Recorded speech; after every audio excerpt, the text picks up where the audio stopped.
Hello everyone, welcome to Sheela Girish vlog. ಇವತ್ತು ನಾನು ಲಂಚ್ಗೆ ಏನು ಊಟ ಮಾಡಿದೆ ಅಂತ ತೋರಿಸ್ತಾ ಇದ್ದೀನಿ.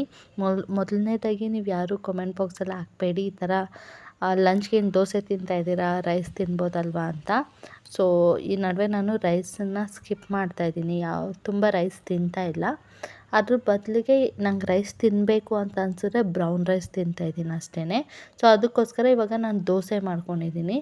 ದೋಸೆಗೆ ಕಾಯಿ ಚಟ್ನಿ, ಫಿಶ್ ಕರಿ ಮಾಡಿದ್ವಿ ಮನೇಲಿ, ಅದಕ್ಕೋಸ್ಕರ ಫಿಶ್ ಸಾಂಬಾರನ್ನು ಮಾತ್ರ ಹಾಕ್ಕೊಂಡಿದ್ದೀನಿ. ತುಂಬ ಅಂದರೆ ತುಂಬ ಚೆನ್ನಾಗಿರುತ್ತೆ. ಸೊ ಇದಕ್ಕೂ ಮುಂಚೆ ನೀವು ಯಾರೆಲ್ಲ ಫಿಶ್ ಜೊತೆ ದೋಸೆ ಇಡ್ಲಿ ತಿಂದಿದ್ದೀರಾ ಅಂತ ಕಾಮೆಂಟ್ ಬಾಕ್ಸಲ್ಲಿ ತಿಳಿಸಿ. ತಿಂದಿಲ್ಲ ಅಂತಂದರೆ ಟ್ರೈ ಮಾಡಿ ನೋಡಿ, ತುಂಬ ಅಂದರೆ ತುಂಬ ಟೇಸ್ಟಿಯಾಗಿರುತ್ತೆ ದೋಸೆ ಇಡ್ಲಿ ಜೊತೆ ಫಿಶ್ ಸಾಂಬಾರು. ಓಕೆನಾ. ಆ್ಯಂಡ್ ದಾಳಂಬ್ರಿ ಮತ್ತು ಹೆಸರು ಕಾಳು ಮಿಕ್ಸ್ ಮಾಡಿದ್ದೀನಿ ಸಲಾಡ್ ಥರ, ಆ್ಯಂಡ್ ಆಮ್ಲೆಟ್. ಇದು ಇವತ್ತಿನ ನನ್ನ ಊಟ. ಆ್ಯಂಡ್ ನೀವೆಲ್ಲ ಏನು ಊಟ ಮಾಡಿದ್ರಿ ಅಂತ ಕಾಮೆಂಟ್ ಬಾಕ್ಸಲ್ಲಿ ತಿಳಿಸಿ.